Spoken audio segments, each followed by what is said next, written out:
বিসমিল্লাহির রহমানির রহিম।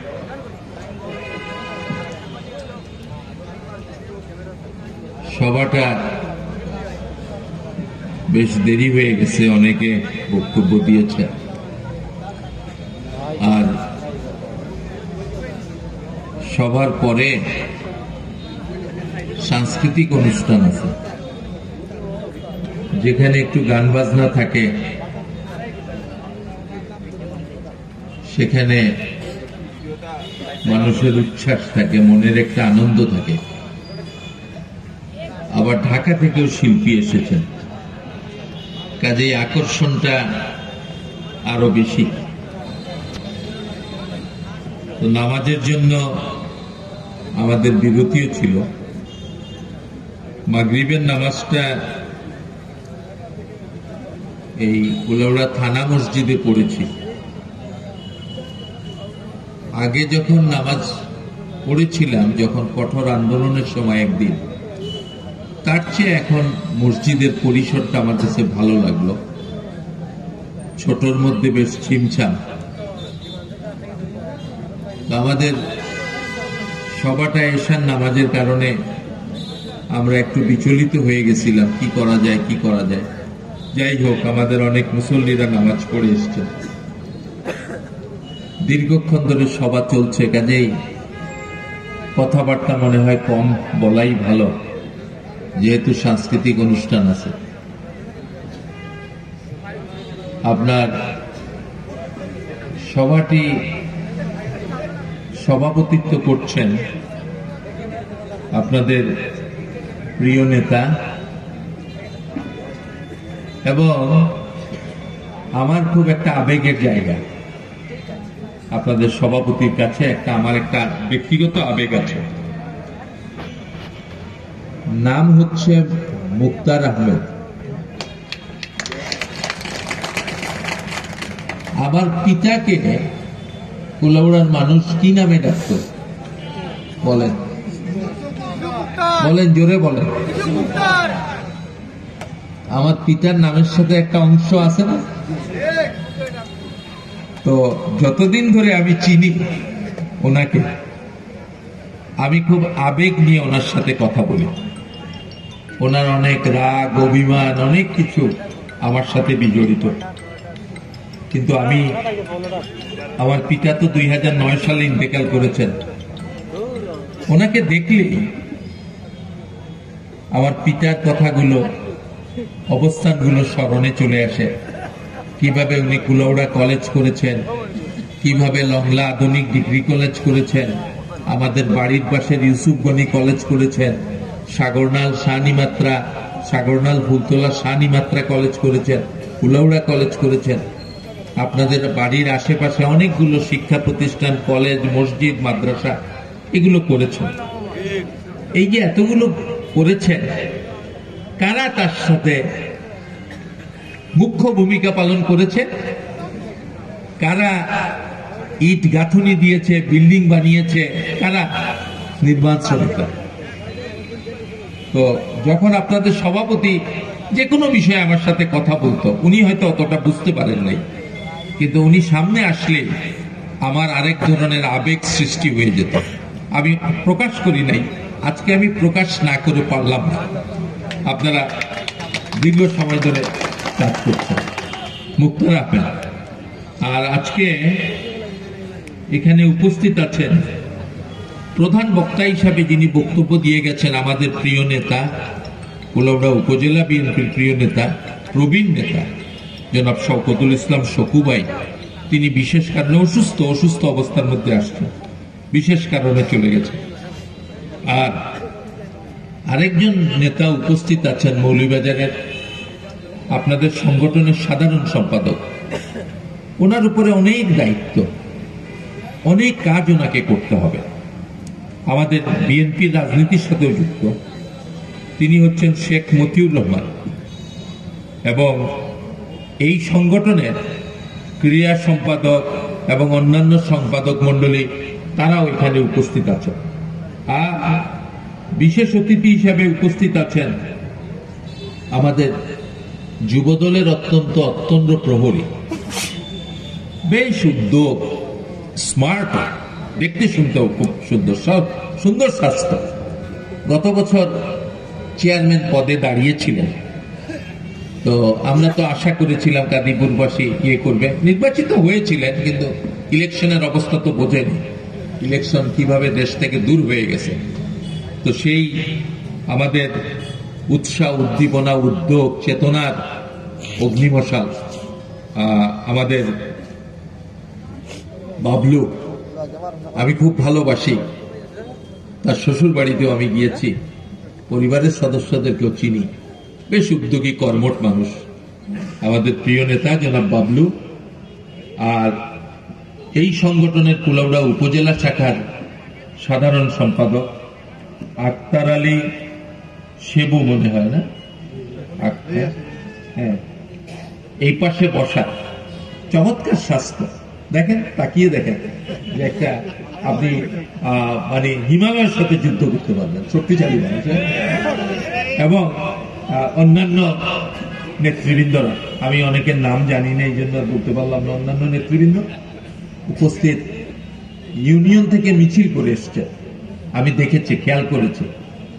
এই মিছিলের মধ্যে কোনো কপটতা নাই, মিছিলের মধ্যে কোনো উদ্যোগহীনতা নাই, মনের আবেগ থেকে মিছিল করে এসছে। আমার সেই সব ইউনিয়নের নেতৃবৃন্দরা, উপস্থিত সুধীমণ্ডলী এবং এই মিটিং যারা শুনছেন, রাস্তায় এপাশে বিশাল প্যান্ডেল, আমি তো কল্পনা করি নাই, আমার কল্পনা চেঞ্জ হয়ে গেছে। প্রথম যখন আমাকে আমন্ত্রণ জানায়, আমি ভাবি নাই যে এই সংগঠনটি এত শক্তিশালী হবে, এটা ভাবি না। যাই হোক, এই ভাবনাটা ভালো হয়েছে। তো এই নেতৃবৃন্দরা, উপস্থিত সুধীমণ্ডলী, সম্মানিত কুলাউড়াবাসী, আসসালামু আলাইকুম, হিন্দু ভাইদের প্রতি আদাব। খুব বেশি রাজনৈতিক কথা বলা যাবে না, যদিও এখানে মঞ্চে অনেকেই আমাদের বিএনপি রাজনীতির সাথে জড়িত আছেন, আপনারা জড়িত আছেন, খুব বেশি বলা যাবে না, এটা তো ভিন্ন সংগঠন। একটা কষ্টের কথা বলে রাখি, ব্যক্তিগত কষ্ট। এই সংগঠন থানায় গেল অনুমতির জন্য, অবহিতর জন্য, থানা আইন দেখিয়ে দিয়েছে, ভালো, কি দেখিয়েছে, বলেছে ডিসির কাছে যেতে হবে। এই সংগঠনের নেতা ইউএনও সাহেবের কাছে গেলেন, তিনি রিপোর্ট তলব করলেন, বা তিনিও উপরে দেখিয়ে দিলেন, এই ওসি সাহেব, আপনি যে থানায় বসে আছেন, আপনার থানা কে নির্মাণ করেছে বলেন? কুলাউড়া থানা কে নির্মাণ করেছে? আপনি ইউএনও সাহেব, আপনিও রিপোর্ট তলব করলেন,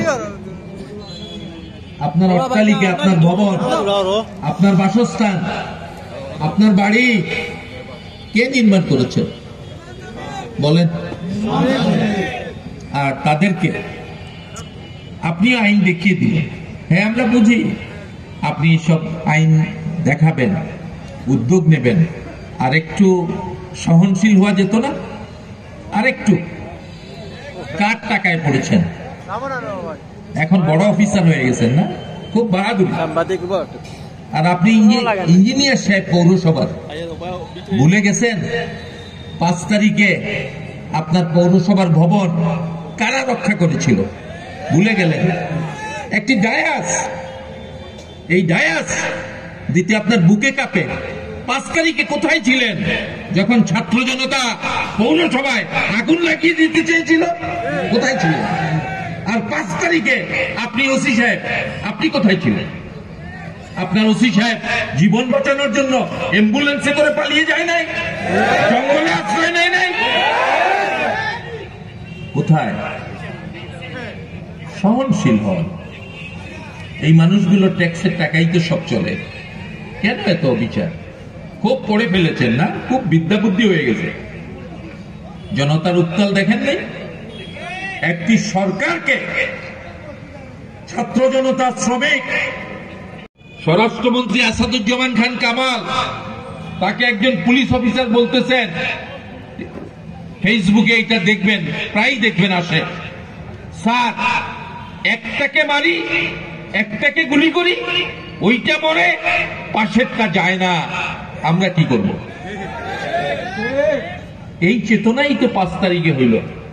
5 তারিখের পরে তো প্রশাসন আপনারা গড়ে তুললেন, চেষ্টা করছেন, আমরা চেষ্টা করছি, অন্তর্বর্তীকালীন সরকার ডাক্তার ইউনূসের নেতৃত্বে চেষ্টা করছেন। তো এই চেষ্টাটা যদি আপনাদের দিক থেকে মমত্ববোধ না হয়, আপনাদের দিক থেকে সহানুভূতি না হয়, আপনাদের দিক থেকে সহৃদয়শীলতা না হয়, ভালোবাসা না হয়, তাহলে কি হবে? কি হয়েছে দেখেন নাই? সহনশীল হন। এই জিনিসটা একটু কষ্ট দিয়েছে, শুনেছি, আমি তাদের কথা শুনেছি, আমাকেও বলেছেন। আমি তো আপনাদের সাথে কম কথা বলি না, বলা হয় নাই, বলার চেষ্টা করি না, স্বাভাবিকভাবে কাজকর্ম করেন। অস্বাভাবিকতা যদি হয়, মানুষ যদি কষ্ট পায়, মানুষের অধিকার যদি কেড়ে নেওয়ার আবার চেষ্টা করেন, মানুষকে যদি নির্যাতন করেন, মানুষকে যদি হয়রানি করেন, তাইলে পরে কি হবে? যা হওয়ার তাই হবে। মানুষের শক্তি দেখেন নাই? সেই শক্তিতে বলিয়ান হয়ে এগুলো প্রতিরোধ করা হবে, কোনো বরদাস্ত করা হবে না, কোনো ছাড় দেওয়া হবে না। শুনি তো অনেক কথাই তো শুনি, কিছু তো বলি না। যেদিন বলবো সেই দিন বিচারও হবে, রক্ষা পাবেন না। সম্মানিত উপস্থিতি, সাংস্কৃতিক অনুষ্ঠান তো হবে, কাজেই কথা কম বলা ভালো। নির্মাণ শ্রমিক, আমি নেতার সাথে আলাপ করেছি, শেখ মতিউর রহমান। মতিউর রহমান বলে স্বাধীনতা যুদ্ধে একজন বৈমানিক ছিলেন, মতিউর রহমান। তিনি শহীদ হয়েছেন, বাংলাদেশি উড়োজাহাজ নিয়ে পাকিস্তানিদের হামলা করেছেন। তার নামে পার্ক আছে ঢাকায়, তিনি রাষ্ট্রীয় খেতাবও পেয়েছিলেন। তো যাই হোক, ওই নামের সাথে সম্পর্কিত। রহমান তো আল্লাহর নাম। ওনার সাথে আমি বসে আলাপ করেছি, নির্মাণ শ্রমিকের বিষয়টা কি করতে হবে, কি করা যায়, কিভাবে করা যায়। এটা একটা ফেডারেশন লাগবে। এটা ওনারা মৌলভীবাজার জেলা কমিটির কথা বলেছেন, জেলা, এটাকে কেন্দ্রীয় কমিটি ঘোষণা দিতে হবে। আরো কিছু ক্রাফট ইউনিয়ন করতে হবে, কিছুটা আমার জানা আছে, আরো কিছুটা জেনে নেব। এত চমৎকার একটি সংগঠন, এত ভালো একটি সংগঠন, এইভাবে শৃঙ্খলাবদ্ধভাবে। আমরাও তো কিছুদিন আগে একটা মিটিং করেছি এখানে, আপনাদের মতো অতটা শৃঙ্খলা আমরা দেখাতে পারি নাই। আপনারা, আমি আশ্চর্য হয়েছি কত সুন্দরভাবে নীরবে নিঃশব্দে আপনারা এসে বসেছেন, মিটিং শুনছেন। এটা একটা আশ্চর্যের ব্যাপার। আপনাদের অনেককে আমি দেখেছি খুব উদ্যমী মানুষ, অনেককে দেখেছি খুব প্রৌঢ় মানুষ, অনেককে দেখেছি বৃদ্ধ মানুষ, জীবনের শেষ প্রান্তের মানুষগুলোকেও দেখেছি। খুব যে শিক্ষা দীক্ষা, খুব যে ডিগ্রি আছে, ইউনিভার্সিটিতে পড়েছেন, কলেজে পড়েছেন, এইরকম অনেক নাও হতে পারে, কিন্তু যে নিয়ম, যে শৃঙ্খলা আপনারা দেখিয়েছেন, আমি খুব অভিভূত। এই সংগঠনটাকে বাংলাদেশের সর্বস্ত্র নিয়ে যেতে হবে। এই সংগঠনটা কিভাবে নেবেন? এইটা একটা জাতীয় ফেডারেশন লাগবে। একটা নাম্বার আমি দেখেছি, একটা নাম্বার আছে, কাজে আমার মনে হয় একটা ফেডারেশন ভুক্ত।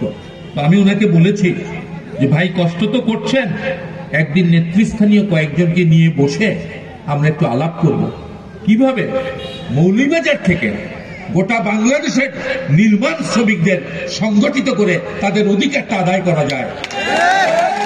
রাস্তায় দুর্ঘটনা হলে পরে, রাস্তায় গাড়িতে দুর্ঘটনা হলে পরে যে চালক থাকে সে মারা গেলে পরে আমরা চাই না কেউ মারা যাক, কোনো দুর্ঘটনা হোক, কিন্তু বাস্তবতা হচ্ছে প্রত্যেক দিন দেখবেন বেশ অনেক লোক মারা যায়, চালক মারা যায়, যাত্রী মারা যায়।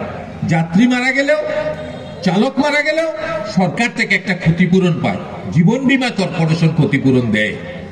অনেকেই এটা জানে না। আমি কুলাউড়াতে যেসব জায়গায় গিয়েছি, সড়ক দুর্ঘটনায় আহত মানুষদের মৃত্যু যারা মারা গেছে, অনেকের সাথে কথা বলে দেখেছি, তারা কিছু জানে না। আমি ইউএনও অফিসে অনেককে পাঠিয়েছি, খুব বেশি অগ্রগতি হয় নাই, কিন্তু জীবন বীমা একটা অনুদান দেয়, কম না, 50-60 হাজার টাকার মতো। আমি ঢাকায় অনেককেই অনুদান তুলে দিয়েছি, উদ্যোগ নিয়েছি, কিন্তু এইসব জায়গায় আমি দেখেছি যে এগুলোর উদ্যোগটা নাই। যদি সড়ক দুর্ঘটনায় রাষ্ট্রীয়ভাবে চালক বা যাত্রীকে ক্ষতিপূরণ দিতে পারে, আমার যে ভাইটি আমার ভবন নির্মাণ করবার জন্য 1 তলা 2 তলা 3 তলা 4 তলা 5 তলা 10 তলা 12 তলা পর্যন্ত নির্মাণ কাজের সময় সে ওখান থেকে ফসকে গিয়ে পা ফসকে নিচের পিচ ডালা পথে পড়ে গিয়ে তার জীবনটা উৎসর্গ করে দিল, মরে গেল, সে কেন ক্ষতিপূরণ পাবে না? আমার শ্রমিক ভাই রং করবার জন্য মই বেয়ে বেয়ে উপরে উঠে সে যখন কোনো কারণে দৈবাৎ কারণে পড়ে গিয়ে ইন্তেকাল করে শহীদ হয়, তাইলে সে কেন ক্ষতিপূরণ পাবে না?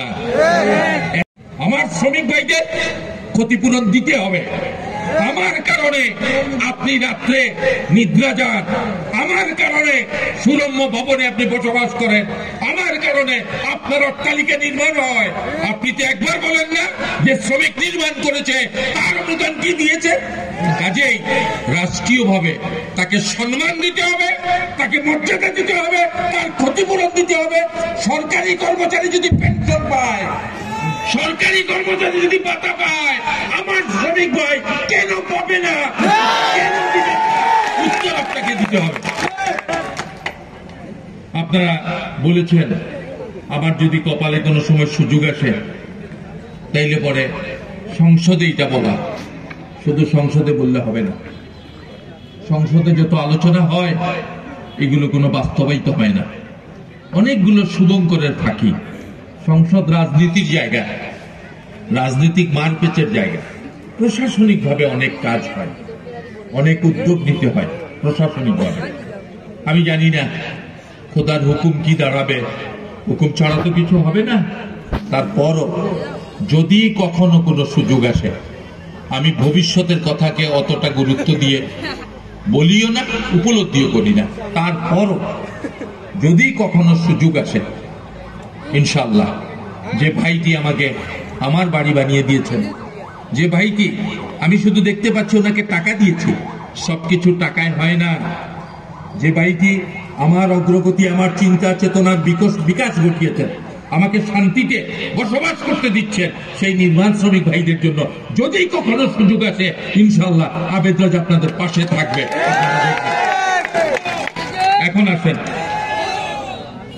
এখন আসেন আপনাদের কি কাজ, কি করবেন, কিভাবে সংগঠনটা হয়?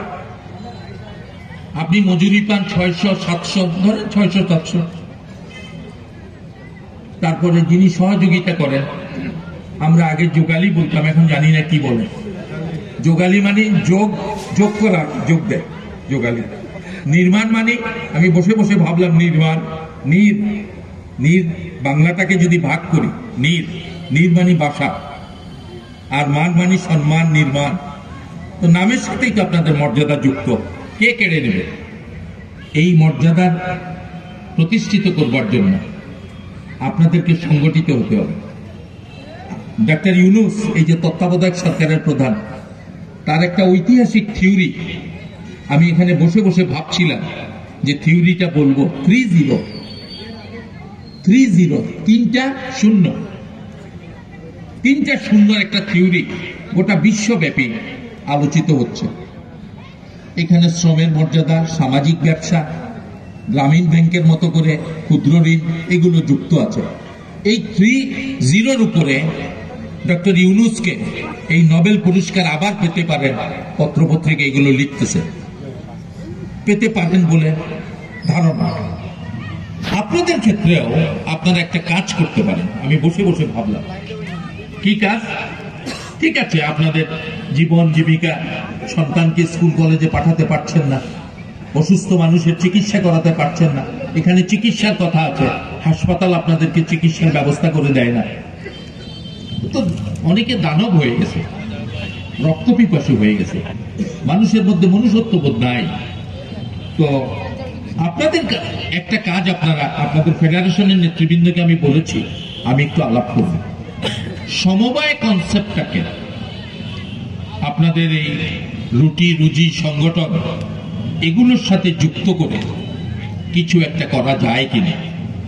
সমবায়ের একটা মডেল এই সংগঠনের সাথে যুক্ত করা যায় কিনা।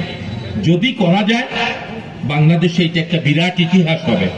আপনি হয়তো থাকবেন না, আমি হয়তো থাকবো না, কিন্তু বাংলাদেশে একটা বিরাট ইতিহাস হবে। এর জন্য প্রয়োজন হবে এই শেখ মতিউর রহমানের মতো নেতৃত্ব, আমাদের কুলাউড়ার মুক্তার আহমেদের মতো নেতৃত্ব প্রয়োজন হবে। নেতৃত্ব ভালো না হইলে হয় না, বীজ ভালো না হইলে ভালো গাছ হবে না, গাছকে পরিচর্যা না করলে ফলনশীল বৃক্ষে পরিণত হবে না। কাজেই এই নেতৃত্বটা গুরুত্বপূর্ণ। আমি চিন্তা করেছি আমি তাদের সাথে কথা বলবো, একটা কিছু করা যায় কিনা। এটা সমবায়ের মতো একটা সিস্টেম সরকারি অনুমোদন নিয়ে করতে পারলে, আপনি ইন্তেকাল করলেন, ইন্না লিল্লাহি ওয়া ইন্না ইলাইহি রাজিউন পড়লাম, মাটি দেওয়ার সময় মিনহা খালাকনাকুম ওয়া ফিহা নুইদুকুম মিনহা নুখরিজুকুম, তারাতা নুকরা পড়ে মাটি দিলাম। আর সমস্ত আয়োজনের জন্য নেতৃবৃন্দরা বিভিন্ন জনের সহযোগিতা চাইল। ভাই কি করবেন, মারা গেছে, কিছু টাকার দরকার, সিন্নি করব, দাফন করব। এই আহাজারি করলেন। এর থেকে বেরিয়ে আসার জন্য আমি দেশকে নির্মাণ করেছি, আমার শ্রমের কারণে রাস্তা হয়েছে। এই রাস্তা হয়েছে আমার শ্রমের কারণে, আমার শ্রমের কারণে। যারা অনুমতি দিতে গড়িবসি করেছে তার থানা হয়েছে। আমার শ্রমের কারণে জাতীয় স্মৃতিসৌধ হয়েছে, অট্টালিকা হয়েছে, সবকিছু হয়েছে আমার শ্রমের কারণে। আর আমি বিনা চিকিৎসায় মারা যাই, সন্তানকে স্কুল কলেজে পাঠাতে পারি না, মেয়েকে পাঠ্যস্থ করতে পারি না অর্থনৈতিক দৈন্যতার কারণে। সেখানে যদি ব্যাংক আমাকে ঋণ দেয়, শিল্পপতিকে দাও, পুঁজিপতিতে দাও, চোর চোরটা গুন্ডা বদমাশ ডাকাতদেরকে দাও, যারা ভবন নির্মাণ করে শান্তিতে থাকতে দেয়, তাদেরকে কেন ঋণ দেবে না? কেন দেবে না? আজকাল তো বিনা সুদেই, বিনা সার্টিফিকেটে ঋণ দেওয়া হয়। কাজে আমি দাবি উত্থাপন করব, এই মানুষগুলোর সাথে কোনো দুর্নীতি নাই। আপনি শিল্প করেন, দুর্নীতিযুক্ত। আপনি প্রশাসনে যান, দুর্নীতিযুক্ত। আপনি যেখানে যাবেন দুর্নীতিযুক্ত। কিন্তু আমার নির্মাণ শ্রমিক সিমেন্টের সাথে বালু মিশিয়ে জীবনকে উৎসর্গ করে সে যে ইটের পর ইট তুলে আপনার ভবন নির্মাণ করছে, তার সাথে কোনো দুর্নীতিযুক্ত নয়। সে ইমানদার, তার সাথে কোনো অপবিত্রতা তাকে স্পর্শ করতে পারে নাই। কাজে সে কেন লোন পাবে না? নিশ্চয়ই লোন পাওয়া উচিত। আপনারা ব্যাংক কর্তৃপক্ষ, সরকার, অর্থ মন্ত্রণালয় বিভিন্ন মানুষকে যদি লোন দিতে পারেন, বিভিন্ন মানুষের সার্টিফিকেট দিয়ে যদি তাকে টাকা দিতে পারেন, তাহলে আমার নির্মাণ শ্রমিককেও তাকেও অর্থ দিতে হবে, লোন দিতে হবে, সে পরিশোধ করবে। নাকি আপনারা লোন নিতে চান না? হ্যাঁ, হাত তুলেন দেখি কারা কারা লোন নিতে চান, দেশকে গড়ে তুলতে চান। সেভাবেই হবে। এর জন্য কি প্রয়োজন? কিছু আইনি বিষয় প্রয়োজন, কিছু পদক্ষেপ প্রয়োজন। যাই হোক, আমি কথা শেষ করে ফেলি। পৃথিবীর সর্বোচ্চ বিল্ডিং দুবাইয়ের বুর্জ খলিফা, মনে হয় 1000 তলার মতো বুর্জ খলিফা। বাংলাদেশের সর্বোচ্চ ইমারত, সর্বোচ্চ সেতু পদ্মা সেতু বাংলাদেশের। কুলাউড়ার বিভিন্ন বড় বড় ইমারত, বিভিন্ন রাস্তাঘাট, বিভিন্ন স্থাপনা কেটে নতুন ভবন নির্মাণ, সমস্ত কিছুর সাথে নির্মাণ শ্রমিকের রক্ত বিজড়িত। এই নির্মাণ শ্রমিকদেরকে নানাভাবে শোষণ করা হয়, নানাভাবে। সমাজে তাদের মর্যাদা নাই। বিদেশ থেকে টাকা পাঠিয়ে সে যদি মর্যাদা ছিল হয়, দেশের মধ্যে যারা দেশ গড়ে তুলে, ইমারত গড়ে তুলে, তারা কেন মর্যাদা পাবে না? আমার নবী বলেছেন, শ্রমিকের ঘাম শুকিয়ে যাওয়ার আগে তার মজুরি পরিশোধ করতে হবে। আমরা কয়জন পরিশোধ করি? সন্ধ্যা হয়ে গেছে, ওগো ওবা চাচা বাড়ির যেতাম রে বা, তারা লাগে কোনটা লইয়া যাই তুই বলে বা চাচা আমার মজুরিটা দিলাম। হ্যাঁ, আর বাজারও যাইস, বাজারও যাইস, হতো দেখা হইল দিব দিয়া, বাজারও গিয়া করে করে আটলাম। তার মনে হয় উদ্দেশ্য মানে করে করে আটানি। ওবা চাচা বাজার না শেষ হয়ে গিয়ে চাউল ডাউল কিনতাম না নিবা আচ্ছা রে বা দোকান করিয়া ও তো আপনার ক্যারেক্টার ওগুলোই তো আমরা চলিয়া এটা আমরা চলার দরকার নাই ভালোভাবে চলতে হইব বাঁচতে হইলে সুন্দরভাবে চলতে হইব সুন্দর চলার অপর নাম হইল এক অন্য মিলিমিশে চলতে হইব সংগঠিত হইতে হইব আপনি সংগঠিত হইবা আপনি কেউর ছায়ার তলে যাওয়া লাগতো না আপনি ঐক্যবদ্ধ হইবা আপনার ছায়ার তলে বহুত নেতা বেতা যাইব আপনার যাওয়া লাগতো না আপনার যাওয়া লাগতো না কাজেও আপনারা সংগঠিত হোকা এবং এই সংগঠনটারে আপনারা গড়িয়া তুলুকা আপনারা সংগঠন গড়িয়া তুলতে যা কিছু লাগবো যত প্রকার সহযোগিতা লাগবো আমি সেক্রেটারি সাহেবরে কইছি আমি টাকা দিয়ে এটা খোঁজ নিব তাই না আরেকটা সংগঠনের কথা কইছি শ্রমিক কল্যাণ ফাউন্ডেশন অন্য কিছু আর্থিক বিষয় টিষয় আছে পাওয়া যায়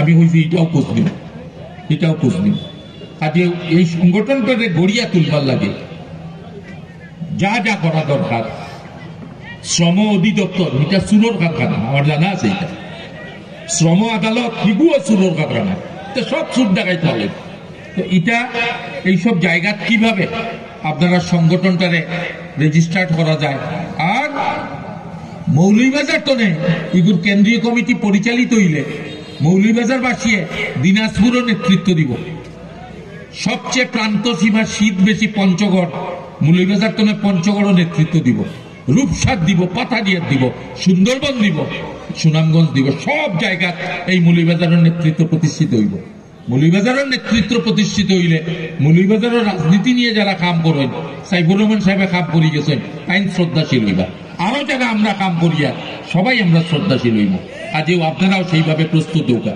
সেনাবাহিনীর বিরুদ্ধে যুদ্ধ করা লাগলে তো আরেক বাহিনী লাগবো না লাগতো না ছাত্ররা সামনে গিয়া কইল মার গুলি 2,500 3,000 ছাত্র মারা গেল বিএনপির প্রায় 2,000-এর মতো মানুষ মারা গেল যেগুলা গুল্লি তার বুকুত লাগছে হটছে না তখনও তো সরকারে কইল আর মানুষ মারতাম পারতাম না বহুত বাবারে যান বাঁচাও তৌ তো সরকারের পতন হয়ে গেল গে লুকাই গেল গে হেলিকপ্টারে উঠিয়ে গেল গে কাজেও আপনারা নিজেদের সংগঠিত করুকা উদ্যোগ নেউকা আমরা আছি আর তো আমার পিতার নামের লগে যুক্ত মুক্তার আহমেদ এত সুন্দরভাবে নেতৃত্ব দিরা আর এই যে সেক্রেটারি আক্তার আলী সেবু আর তারা লগে যারা আছেন এটা ধরুক একটা বুলেটের মতো সবাই এটা একটা সরকারের মোকাবিলা করার মতো মানুষের নিজের কায়িক পরিশ্রমে আপনারা সেইভাবে নিজেরা সংগঠিত হোকা আমরা প্রতি একটু খেয়াল রাখবো আর আমরা যাতে সুন্দরভাবে কাম করতাম পারি